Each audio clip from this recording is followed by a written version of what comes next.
선명한 강의 내용 전달을 위해서 마이크를 좀 복구하겠습니다. 종서병원의 현황과 해결책에 대한 강의를 맡게 된 대한지역병원협의 총무이사 김종문입니다. 오늘 연자의 기회를 주신 이상훈 대표회장님과 여러 공동회장님 그리고 상임님께 진심으로 감사 말씀드립니다. 아주 긴 시간 동안 저희 종서병원은 힘들어왔고 그러면서도 어디에도 호소할 수 없는, 그리고 우리 스스로 무엇 하나 해결하기 힘든 상황이 계속 지속되어 왔습니다.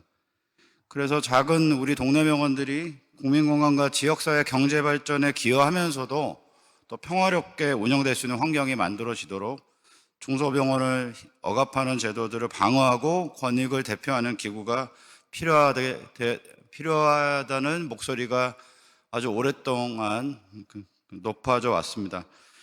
우리 대한지역병원협의회가 탄생하게 된 배경이 바로 이것입니다. 오늘 강의는 저를 비롯한 병원을 운영하는 모든 회원들께는 어떻게 보면 듣기 불편하고 가슴이 답답해지는 내용일 수도 있지만, 지금 우리가 병원을 운영하는 만큼이나 다른 무엇에 관심을 가지고 또 집중해야 하는가를 생각하고 전체적인 리뷰를 하는 시간이라고 생각해 주시면 감사하겠습니다. 그럼 강의를 시작하겠습니다. 저희 중소병원들이 풀어나가야 할 주요 문제들을 적어봤습니다.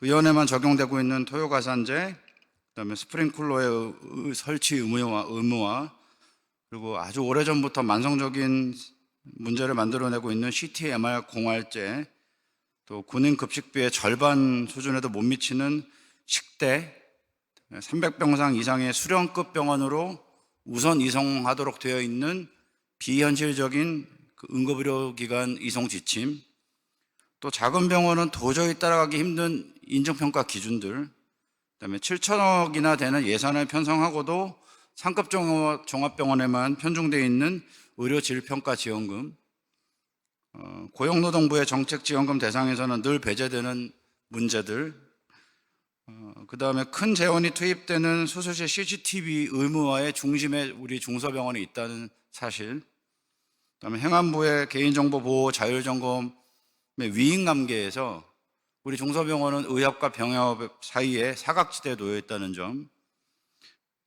그다음에 내년 1월부터 시행된다고 알려져 있는 직원 근무복의 특수세탁 규정, 당직 가능 의사는 700명에서 800명 수준인데 당직 의사를 필요로 하는 의료기관은 4,000개가 넘기 때문에 생긴 당직 의료인 규정의 문제들, 그다음에 정말 구인이 힘들고 또 입사를 해도 오래 일하지 않는 간호 인력으로 인한 문제들, 동네 병원들과 경쟁해서 씨를 말리는 블랙홀 같은 대학병원 분원들, 여기까지 내용만으로도 충분히 답답합니다.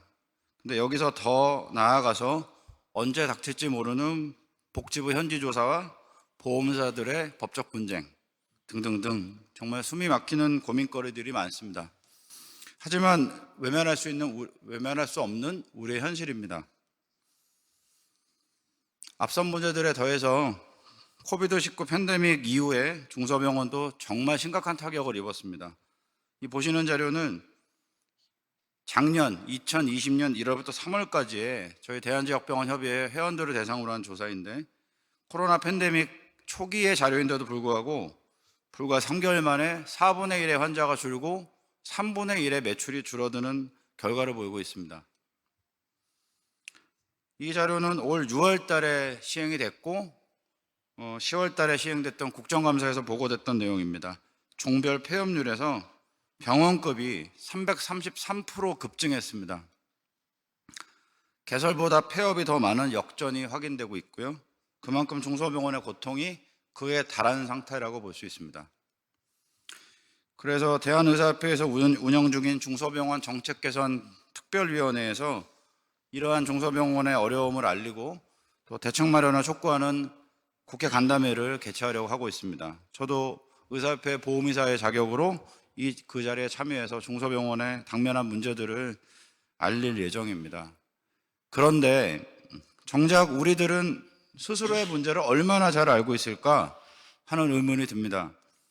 저 역시도 그랬지만 중소병원 대부분이 한 달 벌어서 그 다음 한 달을 살아야 하는 생계형 타입이 대부분인지라 문제가 생길 때에야 관심을 갖는 경우가 많습니다. 하지만 우리가 스스로 제대로 된 문제인식을 해야 저희의 상대방에게 변화를 요구할 수 있는 거 아닐까 하는 생각이 듭니다. 그래서 대표적인 우리의 현안들 하나씩 짚어보고 공부하는 시간이라고 생각해 주십시오. 그 중에는 해결이 코앞에 있는 문제도 있고 해결의 실마리가 이제야 보이는 문제도 있습니다. 그런데 접근조차 힘든 문제도 있습니다. 이런 문제들을 우리가 인지하고 있다는 것이 가장 중요하다고 생각합니다. 먼저 토요가산제부터 말씀드리겠습니다. 의원급은 2014년 10월부터 시행이 됐습니다. 그래서 초진과 재진, 진찰료에 대해서만 30% 가산을 받고 있는데 이게 왜 병원급은 적용이 안 됐을까? 2014년도에 의원급이 적용될 때 왜 병원급은 같이 시행이 되지 않았을까 하는 의문이 듭니다. 어찌됐든 중소병원 중에 토요일 날 현재 근무를 하지 않는 병원은 거의 없다고 볼 수 있습니다. 그런데 2004년 7월부터는 주 40시간 근무제가 도입되면서 토요일 일하는 저희 병원 근무자들이 평소 임금의 50%를 더 추가 가산해서 수당 지급을 해야 되는 상황이 이어져 오고 있습니다. 지역 중심의 중소병원에서 토요일 진료는 사실 평일 진료가 어려운 지역 주민들에게 정말 큰 도움이 되고 있지만 실제로 비용 측면에서 병원은 손해를 보고 있는 것입니다. 토요가산제가 시행될 때 취지를 보면 1차 의료의 활성화와 상급 종합병원으로의 쏠림에 대한 개선 차원으로 시행이 된 것입니다. 그렇기 때문에 당연히 중소병원도 이 대상에 적용이 돼야 되고요. 이 부분을 해결하기 위해서 현재 실질적인 협의를 진행하고 있습니다. 그리고 해결의 실마리가 보이고 있는 상황이라고 생각합니다. 다음은 스프링클러에 대한 얘기입니다. 장성요양병원, 밀양세종병원 이런 화재 사고를 계기로 모든 병원급에는 의무 설치화가 법제화됐습니다. 이는 신규 병원뿐만 아니라 모든 기존 의료기관, 병원급 의료기관에 소급 적용되는 대상입니다. 원래 어떤 법제가 신설이 되면 소급 적용이 상당히 위헌 요지가 있는데 스프링클러는 대국민 안전에 관련된 사안이기 때문에 아마 소급 적용이 진행된 것 같습니다. 그나마 저희 의료계에 강력한 반발이 있었기 때문에 3년 유예 조건을 전제로 법령이 이제 발표가 됐는데 그 유예 기간이 이제 채 1년도 남지 않았습니다. 관련 기관과의 협상에서 백병상 미만 이하인 경우에는 중앙정부, 지자체, 의료기관에서 3대 4의 재원 투입을 합의를 했습니다. 그런데 이제 꼭 이런 합의가 이루어지면 이제 예산 집행 과정에서 또 기재부라든지 이런 다른 부서의 개입, 이제 관여가 필요한데 그 예산의 의결이 안 됐기 때문에 현재는 복지부 자체 예산으로 도서 일부 지역에서만 선별적으로 시행이 되고 있습니다. 그러나 코로나가 끝나고 유예 기간이 끝나면 행정적인 압박이 예상됩니다. 그래서 백병상 이하는 그 재정적인 지원을 약속받은 상태지만 이 지원금이 언제 나올지도 모르고 또 지원을 포기하고 설비 공사를 그냥 스스로 해야 되는지 아니면 지원금이 나올 때까지 마냥 기다려야 하는지 혼돈이 있는 상태입니다. 하지만 저희가 이제 들은 바로는 소급 적용된 법령이기 때문에 저희가 다른 영역에서 행정처분 받듯이 그렇게 강제하는데 큰 에너지를 쓰지는 않을 것이라는 판단이 있고 그래서 백병상 이하되는 저희 회원들께는 기다려 주십사 성급하게 재원 투입을 하는 것에 대해서는 좀 시간을 늦춰서 기다려 주십사 말씀을 드리고 있습니다. 단 백병상이 넘는 곳은 스스로의 재원으로 해결을 하셔야 됩니다. 다음은 오랫동안 저희 병원, 중소병원들을 괴롭혔던 CTMR 공활제에 대한 얘기입니다. 공동병상 활용 동의 제도라고 하는데요. 현재 폐지에 대해서는 복지부와 합의를 본 상태입니다. 세부 논의를 진행 중이고요. 그래서 세부 논의가 어떻게 진행되고 있는지 사실 아직 말씀드릴 수는 없지만 드디어 CTMR 공활제가 폐지가 됩니다. 저희 대한지역병원협의회가 해결했던 의료계 난제 중에 가장 대표적인 제도라고 할 수 있습니다. 남은 논의에서 기존 병원의 피해가 없도록 최대한의 노력을 기울이도록 하겠습니다. 어, 대충 뉘앙스만 말씀드리면 이제 여태까지 CTMR 공화제는 장비를 새로 사거나 병원이 이전을 하거나 어떤 변수가 생겨도 이제 장비 신고를 새로 했어야 되는데 아마 그런 부분에 대한 폐단은 많이 개선될 것으로 보입니다. 다음은 식대 문제인데요. 제가 식대 문제는 좀 자세히 다뤄봤는데 2006년도에 식대에 대한 수가 적용이 처음 시작됐습니다. 근데 이 식대의 대원칙은 기본식 가격은 낮게 거기다가 조건에 맞아서 붙일 수 있는 가상금을 여러 종류로 해서 붙이는 형식으로 이제 원가 보전을 하게끔 유도하고 있는데, 그런데 매년 물가 인상폭을 반영한 자동 조정 기전이라는 게 있습니다. 그냥 물가가 오르니까 어쩔 수 없이 올리는 그냥 몇 프로 수준, 1, 2%도 채 안 되는 경우가 많은데요. 그 정도의 소폭 상승만 있었고 거의 변동이 없었습니다. 최근 5년간의 식대 현황입니다. 이 금액을 이제 처음 보시는 분들도 있을 거라고 생각을 합니다. 2015년부터는 종별로 식대를 분류했습니다. 병원급만 보시면 매년 채 100원도 안 되는 인상폭을 볼 수 있습니다. 이게 자동 조정 기전에 의한 인상이지 정부에서 어떤 재정적인 정책적인 인상은 없었다고 보시면 되겠습니다. 의료급여 환자의 식대는 오히려 더 낮습니다. 그래서 건강보험 가입자와 의료급여 환자의 식대를 본인 부담금까지 비교를 해보면 건보에서는 50%, 의료급여에서는 20%의 본인 부담금을 내게 되어 있습니다. 이 자료를 일본과 비교를 해보면 일본과의 식대 차이는 일반식 기준에서 1770원에서 2220원까지 납니다. 식대 얘기를 저희가 자세히 다루고자 하는 이유가 뭐냐면 제도가 변경되지 않은 기간이 긴 10년 이상 변화가 없었는데 저도 중소병원을 하는 입장에서 보면 환자들이 치료의 결과에 대한 품평만 하는 게 아니라 병원의 시설, 병원의 식단에 대한 품평도 다 인터넷상에 공유를 하고 그것으로 병원을 평가하는 시대가 되었습니다. 그래서 대부분의 병원장님들께서는 직원 복지 차원도 있고 또 환자들에 대한 의료 서비스의 연장선에서 바깥에 나가서 먹는 식당에서의 식사보다 더 좋은 환경을 마련하려고 4찬이나 5찬 배식 기준보다 더 많은 영양식을 준비하고 있습니다. 근데 현실은 전혀 이 부분을 반영하지 않고 대부분의 병원을 하시는 원장님들께서는 식당은 그냥 포기하고 운영하는 거지 뭐 이렇게 얘기하십니다. 근데 이제는 이 현실을 고칠 때가 됐습니다. 정부에서도 식대 인상이 한동안 오랫동안 없었다는 것에 공감대가 있고 이 부분을 어떻게 디자인할지에 대해서 지금 고민 중에 있는 것으로 알고 있습니다. 그러니까 제가 아까 서두에 말씀드린 해결의 실마리가 있는 영역이 분명히 있는데 이게 그 영역에 해당된다고 저는 생각을 합니다. 식대 얘기를 조금 더 드리면 전국 직장인이 7,236원이고요. 공무원 식대는 6,746원, 무상급식은 매년 100원에서 330원씩 계속 오르고 있습니다. 대표적으로 제가 앞서 말씀드린 대로 군인 장병들은 8,970원이 납니다. 타 영역에서는 식대 인상이 현실적으로 진행이 되었습니다만 치료 중인 환자를 위한 식대는 거의 변동이 없었다는 사실입니다. 수가가 이렇게 형편없다고 해서 의료기관이 급식 체계를 이 수가만큼 저급하게 하느냐? 그건 아니라는 게 문제입니다.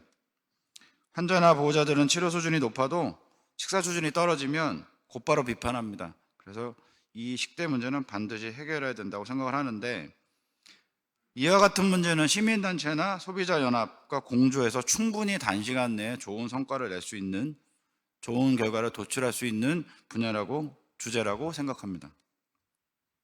다음은 119 이송 지침에 대한 얘기입니다. 응급실을 운영하시는 원장님들께서는 이 부분을 다 아실 수 있을 거라고 생각하는데요. 이 지침은 감기와 같은 경증 환자를 제외한 대부분의 환자는 300병상 이상의 응급의료센터로 우선 이송하도록 되어 있습니다. 제가 아는 지인에게 이제 그 지침서를 다 받아가지고 출력해서 읽어봤더니 2m 이상, 3m 이상 이런 높이, 추락 높이에 대한 규정도 있습니다. 그래서 저희가 그냥 사다리 몇 칸 정도 올라가서 떨어져도 그 높이 기준이 이송지침에 맞으면 바로 코앞에 중소병원 응급실이 있어도 이송할 수가 없습니다. 광역의료센터나 응급의료센터, 3차 의료기관으로 갈 수밖에 없는데 왜 이렇게 타이트하게 해놓고 현실감 없게 해놨을까? 어차피 이런 생각이 듭니다. 근데 저희 중소병원에 있는 응급실 운영 기준이 얼마나 타이트합니까? 사실 인력 기준 맞추고 시설 기준 맞추면 응급실은 사실은 이익 구조가 발생하는 곳이 아닙니다. 근데 이렇게 이송지침에서 배제할 거면 왜 타이트하게 해놨을까 하는 그런 비판 의식이 듭니다. 응급실은 정말로 중소병원에게는 안 할 수도 없고 포기할 수도 없는 아픈 손가락이거든요. 그래서 운영하자니 정말 필요한 게 많습니다. 그런데 이렇게 패싱 기전이 존재한다면 중소병원의 응급실은 운영 자체가 안 됩니다. 하지만 응급 환자가 300병상이 넘는 큰 병원 주변에서만 발생하는 것도 아니고 또 눈앞에 응급실을 두고 그 지침 때문에 몇십 분을 돌아서 응급의료센터로 가게 된다면 과연 그 피해는 누구에게 갈 것인가? 바로 그 피해자가 환자라는 데 문제가 있습니다. 이 문제도 시민들과 공감대가 충분히 형성될 수 있도록 저희가 논의하고 이 주제를 외부로 자꾸 오픈시켜서 토론석으로 끌어들이면 멀지 않은 시간 내에 개정되지 않을까 하는 생각이 듭니다. 다음은 이제 평가 문제입니다. 저희 중소병원이 평가에 대해서는 굉장히 좀 예민하고 거부감이 있는 것이 사실입니다. 그러니까 대학병원이나 전문병원 또 특수센터처럼 중소병원도 평가의 대상으로 포함시키려는 정책이 계획 중이고 이미 시행을 목전에 두고 있습니다. 특히 대중의 관심이 많은 안전이나 감염에 대한 부분은 국민 전체가 관심을 갖고 있기 때문에 중소병원을 운영하시는 저희 회원 여러분들께서도 이 부분에 대해서는 이제 관심을 가지고 시대조류에 맞출 수밖에 없다고 생각을 합니다.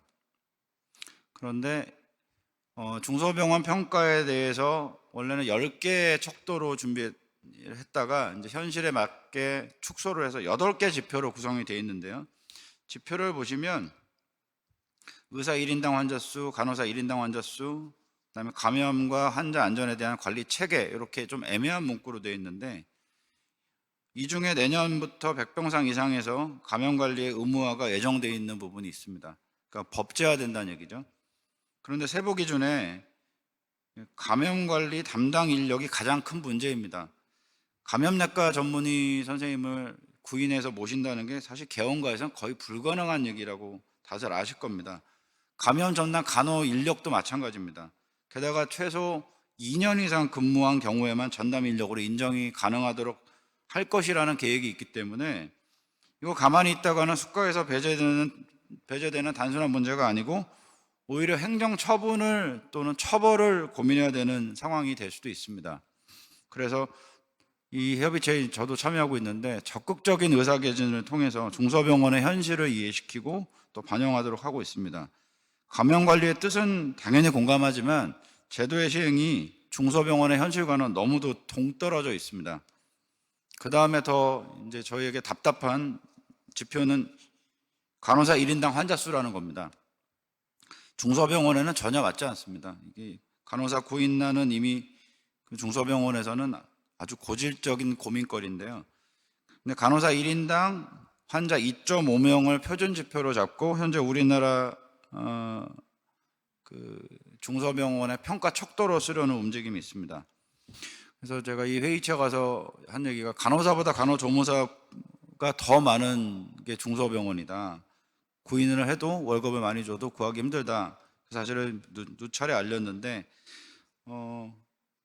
실제로 보면 정신병원이라는 다른 분야의 의료기관에서는 간호조무사와 간호사를 동수로 계산하되 간호조무사의 명수가 절반을 넘지 않는다면 인정하는 규정이 있습니다. 그래서 그 부분을 저희한테 준용하는 게 합리적일 것이다. 그렇게 제안을 했습니다. 의료질평가지원금이라는 얘기는 사실은 뭐 제목은 다들 아실 수 있지만 저희한테는 사실 수혜 대상이 아닙니다. 선택진료를 대학병원이 포기하면서 만들어진 그 재원으로 상종에 대한 보상 방안이 마련된 게 바로 이 의료질평가지원금인데 정부의 중장기적인 계획은 의료질 향상을 위한 제도로 운영될 플랜을 갖고 있기 때문에 7천억이라는 지금 아주 큰 규모의 재원을 확보한 상태입니다. 그런데 문제는 대다수의 중소병원은 이 대상이 되지 않습니다. 오히려 이 제도가 상급 종합병원을 자극해서 더 많은 환자들을 진료하도록 부추기는 촉매가 되고 있다고 생각을 하고, 또 평가 척도에서 경증 환자를 볼 때마다의 페널티, 또 의뢰 또는 되의뢰에 대한 이행 여부 등의 항목이 들어있지 않기 때문에 3차 의료기관이 의료 전달 체계에서 제 역할을 하는데도 큰 영향을 주지 못하는 재원이라고 생각을 합니다. 그래서 중증 환자가 아닌 환자를 봤을 때 페널티를 확실하게 강화시키고 1, 2차 의료기관에서 의뢰했을 때 대의뢰해주지 않으면 그에 대한 페널티도 확실하게 강화해서 그때 이 의료질 평가 지원금을 지급하는 것에 대해서 주장하고 있습니다. 의료기관 인증평가 기준입니다. 적정성 평가 등으로 중소병원을 제도권 안으로 끌고 들어가는 정책은 사실 의미 자체는 나쁘지 않다고 생각합니다. 시대가 변화를 요구하고 있고 국민이 원하면 우리도 변해야 된다는 생각엔 공감을 합니다. 그러나 규모 차이가 나는 병원들을 한데 묶어서 인증이라는 틀로 끼워 맞추기식은 받아들일 수가 없습니다. 300병상이 넘는 대학병원과 같은 인증 기준을 중소병원에 요구해서도 안 되고, 중소병원이 스스로 인증에 뛰어들 수 있도록 인증 요건을 완화하고 현실화하길 바랍니다. 그래서 저희가 그 인증에 대해서 아주 많은 지식을 갖고 있는 분들을 저희 협회에 모시고자 하는 이유가, 지금 아주 고급 그리고 하드웨어 중심의 인증평가 기준은 저희 중소병원에 맞는 현실화 작업을 하기 위한 초석이라고 보시면 되겠습니다. 참 우울한 얘기인데요, 이 얘기는. 중소병원은 그간 대부분의 중소기업 지원에서 소외받아 왔습니다. 특히 코로나 초기 지원금에서 비급여 진료 비중이 많은 중소병원의 구조를 이해하지 못하고, 또 임금 인상분까지 고려되지 못한 지원금이 나왔습니다. 그것도 4천억 규모인데 거의 선착순이나 마찬가지였고요. 그 중에서 메디칼론이 있다는 이유로 배제된 곳이 많습니다. 그래서 납득이 가지 않는 행정이 좀 이어져 왔고요. 그러니까 중소병원인데도 중소기업의 대우를 못 받고 있는 것이 저희의 현실입니다. 고용노동부에서 지원하는 여러 지원금도 저희 중소병원에는 녹록치 않습니다. 우선지원기업 지원금이라는 게 사실 있는데 이 용어 잘 모르실 수도 있어요. 이게 중소병원, 중견기업 성장책으로 나온 것인데, 여기 보시면 비영리법인이 아닐 것이라는 단서 때문에 의료기관이 배제되고 있습니다. 엄밀히 말하면 이 지원금 제도도 남의 떡입니다. 그림의 떡이고 남의 떡인 상황입니다. 그리고 중소병원 운영에만 관심을 갖다 보면 사실 이런 교육 지원비에 소홀하실 때가 있습니다. 저희 협의회가 창립하던 해 고용 안전을 위한 지원금을 받을 수 있도록 회원 서비스를 시행한 적이 있었는데 거의 대다수가 받지 않고 계시더라고요. 몇 억이나 되는 돈을. 그래서 아직도 대부분의 회원님들은 이런 제도의 이름조차 모르고 계시다는 게 상당히 안타깝습니다. 그래서 관심을 가지고 좀 들여다보셨으면 하는 생각이고요. 저희가 관심이 없으니까 중소병원을 대상으로 한 정책에서 예산 집행이 많이 안 되니까 91%나 되던 집행률이 지금 최근엔 75%까지 떨어졌습니다. 그 다음은 수술실 CCTV 의무화된 얘기인데, 법안 의료계의 반대에도 불구하고 법안 통과는 되었습니다만 중소병원 입장에서는 결코 쉬운 문제가 아닐 수 있습니다. 설치 재원은 정부에서 보조할 수도 있다고 지금 얘기가 나오고 있지만, 과연 정보 누출에 대한 책임 주체는 누가 가져갈 것인가에 대해서는 지금 논의되고 있지 않습니다. 아직 정해지지 않았습니다. 이런 문제점을 인식하고 여러 원장님들께서 CCTV가 있다 없다의 문제만큼 또 정보 관리를 어떻게 할 것이고 누출시 책임을 어떻게 질지에 대해서 관심을 가지셔야 합니다. 매해 개인정보보호 자율점검 신고라고 있습니다. 아마 잘 아실 겁니다. 의원은 의협이, 병원은 병협이 위임을 받아서 일을 처리합니다. 그래서 위임돼 있기 때문에 실제로 의료기관은 별로 할 일이 없습니다. 그런데 병협에 가입하지 않은 그런 사각지대에 있는 병원들이 있습니다. 그리고 그 병원들이 훨씬 더 많습니다. 이 부분은 저희 협의회 숙제 중에 하나인데요. 오프라인 자율 규제는 행안부가, 또 온라인은 방송통신위원회가 관리 단체였습니다만 최근 들어서는 개인정보보호위원회가 통합 관리하는 것으로 변경되었기 때문에 이 기회에 중소병원의 자율점검 위임을 누구에게 할 것인지를 저희가 결정을 하려 합니다. 이게 관심을 많이 가지셔야 될 문제인데요. 얼마 전에 발표된 의료기관 세탁물 관리 규칙입니다. 병상이 있으면 의원이든 병원이든 이러한 파트에서 일하는 근무자는 집에서 근무복 세탁이 금지된다는 내용입니다. 그럼 어떻게 세탁하느냐? 병원에서 특수 세탁을 해주든 아니면 특수 세탁 업체에 맡기든 둘 중에 하나를 하라는 얘기죠. 그런데 어느 부서인지 자세히 보시면 거의 모든 부서입니다. 환자와 접촉하는 모든 부서의 근무자는 집에서 세탁할 수가 없다. 그리고 이 좀 황당한 이 규정에 대한 법칙금은 또 100만 원 이상 책정이 되어 있는데 너무 갑자기 진행된 규정에 대해서 저희가 강력히 반발을 하니까 올해까지는 유예를 해준다고 하지만 지금 기간도 많이 남아있지 않고 시행부서인 복지부에서도 이걸 어떻게 풀어나갈지 가다가 잘 못 잡고 있는 상황입니다. 그래서 병원 안에다가 그러면 한번 설치를 해볼까 하는 생각에 제가 규정을 봤더니 입원 환자, 외래 환자와 동선이 떨어져야 하고 적절한 배수 시설을 갖춰야 된다. 빨래를 말릴 만한 공간이 있어야 되고 환자의 동선과 절대 겹쳐서는 안 된다는 규정이 있습니다. 작은 중소병원에 과연 이럴 만한 공간이 있을까 하는 생각이 듭니다. 현실적으로 거의 모든 중소병원들은 그래서 세탁업체를 이용할 수밖에 없습니다. 그러면 정착의 덕으로 이익을 창출할 수 있는 그런 구조가 생기는 것이죠. 마치 의료 폐기물처럼 생각하시면 되지 않을까 싶습니다. 의료 폐기물도 가격을 저희와 조율하는 구조는 지금 현재 있지 않습니다. 담합이라고 말하긴 그렇지만 지역 균일가로 의료기관이 그거를 반강제로 받아들여서 의료 폐기물 사업이 진행되고 있기 때문에 세탁물도 그렇게 될 우려가 매우 높습니다. 그래서 저희 의료계가 근무복을 개인 세탁하는 것이 의학적 근거가 없는 얘기다. 그 명분도 찾아서 저희가 제출을 했습니다. 영국 NHS나 미국 CDC도 가정 내 세탁하고 특수 세탁하고 정말 차이가 없다고 얘기한다. 그 연구 결과까지 저희가 이제 공유를 했습니다.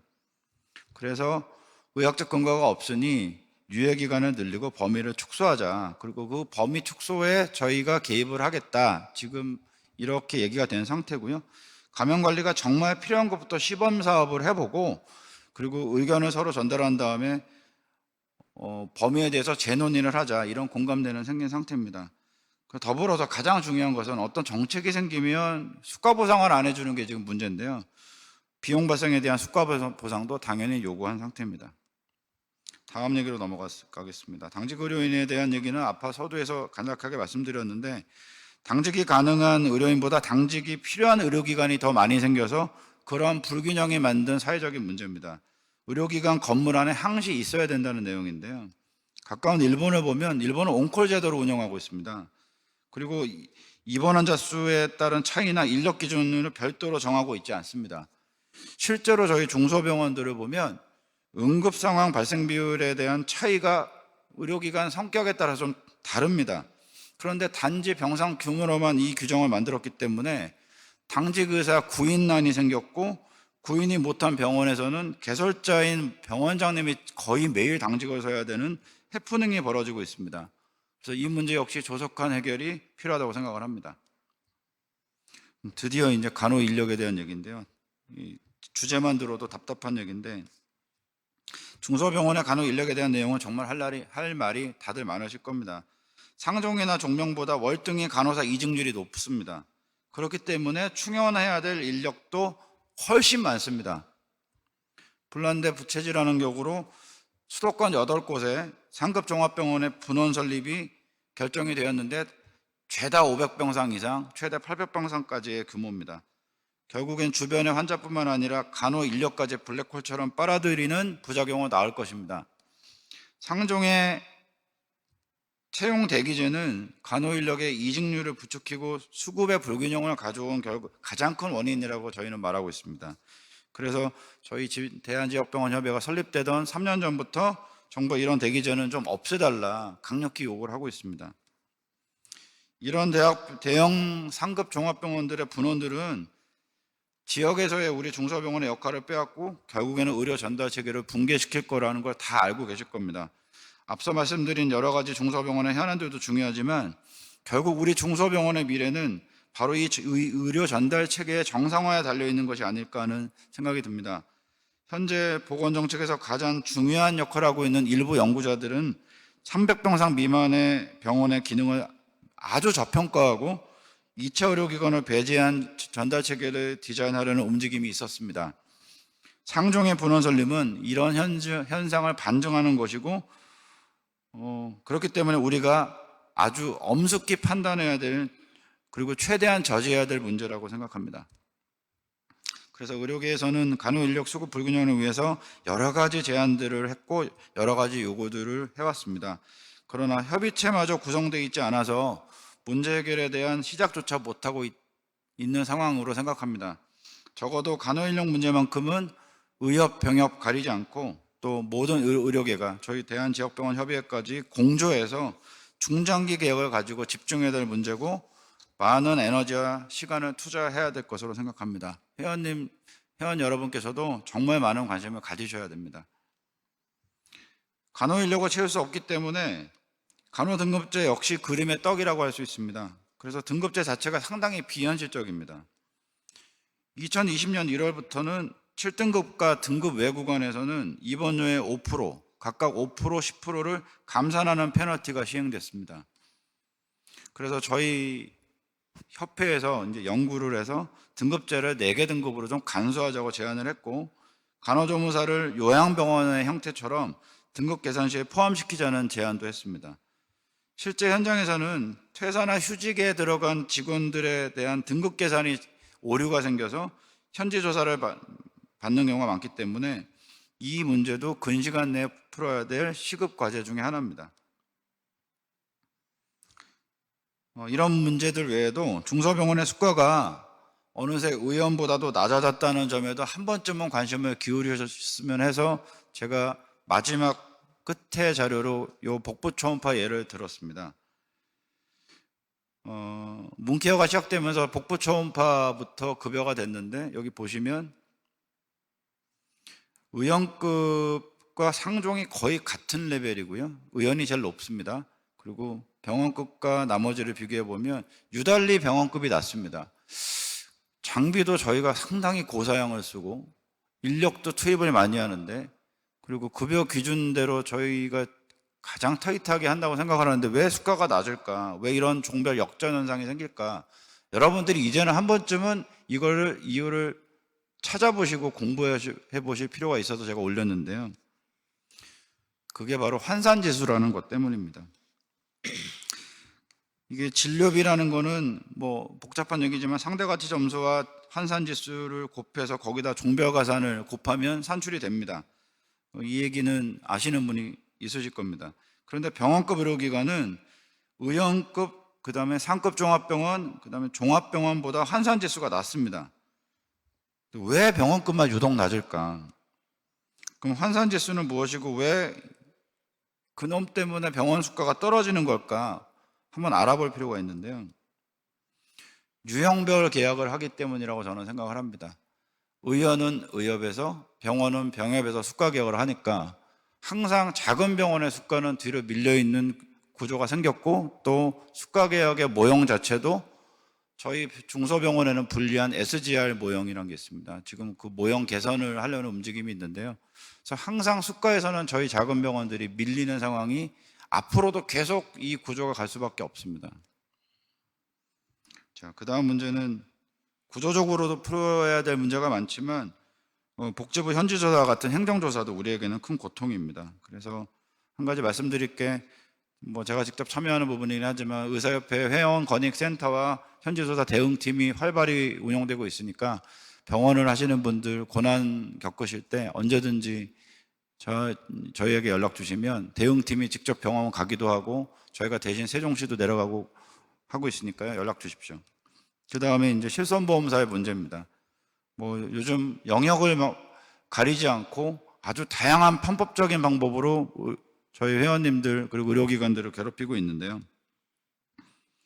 얼마 전에 만들어진 그 민간보험대책위원회에서 이제 공식적인 대응 전략을 만들어서 회원님들께 알려드리려고 하고 있습니다. 시간을 오버해서 얘기할 정도로 이렇게 많은 문제점이 우리 앞에 놓여 있습니다. 그 중에는 해결된 것, 그다음에 해결의 가능성이 보이는 것, 해결의 실마리조차 없는 것 매우 다양합니다. 그래서 저희 대한지역병원협의회 이상훈 대표회장님과 여러 공동회장님들께서 대정부 협의체에 직접 참여하시면서 중소병원의 묵은 과제들을 하나씩 해결하기 위해 노력하고 계십니다. 앞으로 저희에게는 여러분들의 응원과 관심이 아주 많이 필요합니다. 중소병원을 넘어서 소중한 병원이 되는 그날까지 열심히 뛰겠습니다. 경청해 주셔서 감사합니다.